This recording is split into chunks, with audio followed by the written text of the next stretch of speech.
Un jour, un grand homme m'a dit « La poésie adoucit les mœurs, mon gars. » Et à ce qu'il paraît, ça crée aussi des émotions chez les gens.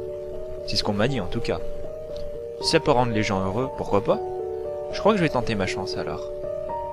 Allez, tout de suite, la minute poésie.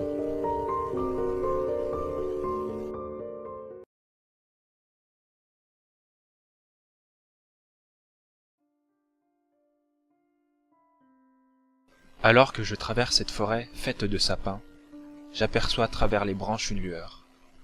Et, les pieds battant les fougères couvertes de la rosée du matin, je ressens la chaleur du soleil à ses premières heures. Je marche mon équipement sur le dos, dans une direction qui m'est inconnue.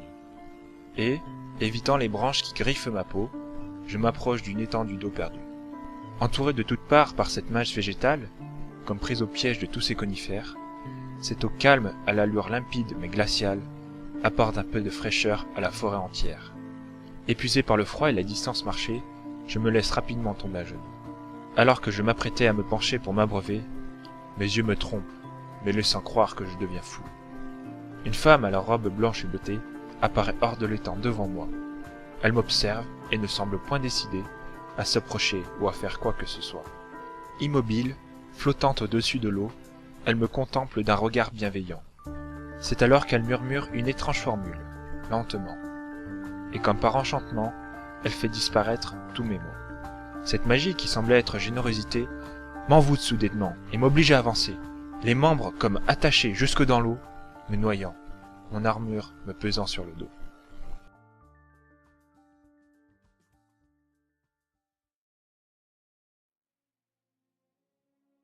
Salut à tous, j'espère que vous allez bien et on se retrouve comme promis pour un nouveau poème qui cette fois-ci porte sur le thème de l'heroic fantasy.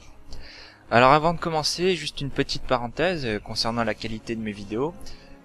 J'enregistre avec un matériel correct mais qui n'est pas non plus le summum en matière d'enregistrement, c'est pourquoi il peut arriver que ma voix puisse paraître pas très harmonieuse en quelque sorte. De plus, j'ai essayé sur ce poème de rajouter plus d'intonation, plus de profondeur pour donner en fin de compte plus d'intérêt à la lecture du poème, et j'espère honnêtement que cela donnera un réel plus à l'enregistrement. Voilà pour la parenthèse. Donc, concernant le thème du poème en lui-même, comme je l'ai dit précédemment, il porte donc sur l'heroic fantasy, le Moyen-Âge, la chevalerie, etc.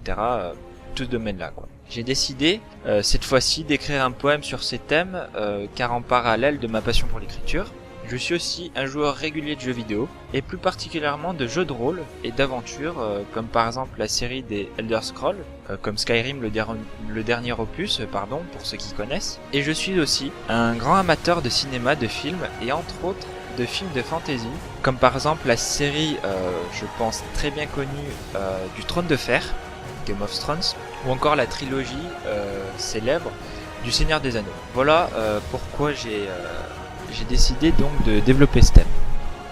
Ensuite, donc j'ai choisi d'introduire l'environnement de la forêt de sapins assez sombre et légèrement éclairé par les rayons du soleil levant, de la sorcière sortant d'un étang qui paraît à première vue amical, de l'étang noir et qui semble profond, et du chevalier en pleine quête qui décide de faire une pause, car l'univers du roi Arthur, que j'avais découvert il y a quelque temps dans un livre, des chevaliers de la table ronde, de la dame du lac, de Lancelot, m'a beaucoup inspiré en fin de compte, j'ai trouvé ça bien. Et de plus, je trouve que c'est assez représentatif de l'heroic fantasy, car la plupart du temps, quand on parle de l'heroic fantasy, on parle de monstres, d'héros hors du commun, avec un courage inébranlable qui affrontent main péril, de créatures mystiques comme des sorcières ou des mages par exemple.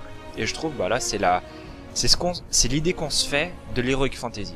Alors il y a une question qu'on pourrait se poser, après avoir lu entièrement le poème, c'est pourquoi j'ai décidé de faire mourir le héros à la fin du poème. En fait, je voulais en quelque sorte démystifier un peu le côté héros invincible qui arrive toujours à se sortir des situations les plus périlleuses, parce que c'est souvent ce que l'on peut voir dans certains films, par exemple, ou certains livres.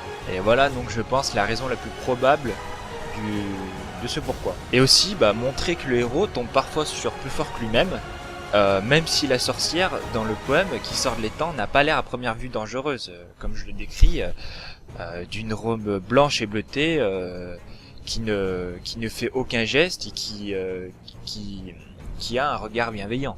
Pour ce qui est de la structure de la poésie, on peut constater qu'elle n'a pas de forme particulière. Je pense que ça c'est facilement devinable. C'est simplement une série de strophes en rimes croisées, excepté les deux dernières. En effet, l'avant-dernière est en rime embrassée, alors que la dernière, celle qui fait office de chute, finalement, est en rime suivie. Alors pourquoi j'ai choisi de changer de forme pour les deux dernières strophes?